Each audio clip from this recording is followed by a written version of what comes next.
Antisemitism, the prejudice against or hatred of Jews. This is not a new phenomenon that has only been seen in recent years, and neither is its rise on college campuses. Starting in 1887, universities imposed quotas limiting the number of Jews who could attend.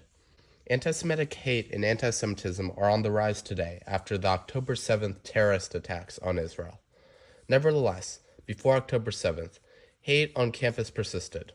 At the University of Kansas, on October 5th, 2023, a student was criticized by another student at an off-campus local college bar when one student noticed the Jewish student's Star of David necklace and responded with a Nazi salute, stating, "I'm 50% German. This is fine. You don't even have a Jewish nose, so it doesn't even matter." After October 7th, 2023, anti-Semitic incidents skyrocketed. At Drexel University on October 10th, a Jewish student's dorm room was set on fire. At the University of Virginia on October 25th, during a walkout, a Jewish student was shoved and slapped in the face, and he was called a Nazi and a filthy Jew.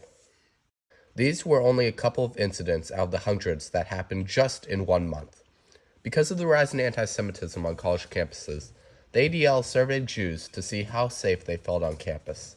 The findings showed that 73% of Jewish college students had experienced or witnessed anti-Semitism during the 2023-2024 school year. It also showed that 31.9% of Jewish students feel uncomfortable speaking up against anti-Semitism. Only 45.5% of Jewish students felt physically safe on campus. And while 55.8% of students underwent DEI training, only 18.1% received training specific to anti-Jewish prejudice. Anti-Semitism on college campuses is on the rise and is a problem. What should be done to address the rise in anti-Semitism on college campuses? There are multiple different approaches that can be taken to respond to the issue. The first and most simple is to do nothing. People say anti-Semitism levels just rise and fall with the times throughout history.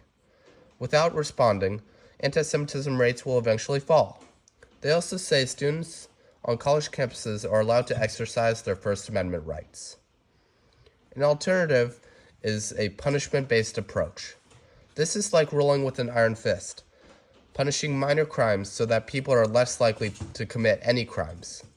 People say that it will prevent any anti-Semitism on campus because it is dealt with as soon as an incident is reported.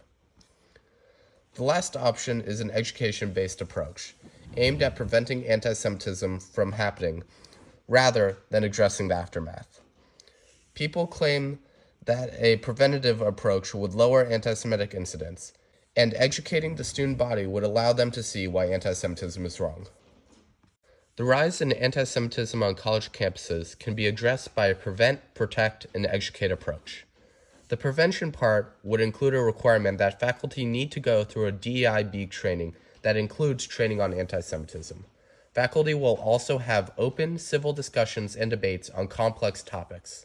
Hate evolves in silence, not when people are discussing solutions to current problems. The first part of the protection phase is facilitating communication channels between students, faculty, and the public to inform them of an incident and the school's response to it. This limits the likelihood of someone thinking they'll go unpunished for their anti-Semitic actions. When responding to an incident, a school must hear out any witness that comes forward and use all available resources as necessary to verify the witness accounts and ensure that there are no more incidents. Instead of punishing someone, educate them. This is because it allows people the opportunity to learn from their mistakes. For more severe cases, punishment may need to take place. In cases where someone breaks the law, the school must immediately report them to law enforcement. The prevent, protect, and educate approach has some flaws. This plan would be an additional cost for schools as they have to develop new programs to educate students and faculty on anti-Semitism. These policies would also need schools to be more accepting and change their campus culture. But people would be less likely to commit incidents, and an education-based approach allows people to learn from their mistakes instead of just being punished. It protects Jewish students and makes them feel safe, heard, and respected, even in times of crisis. It will also engage academic debates and compromises in classrooms, helping students gain critical interpersonal skills that they can apply in the real world.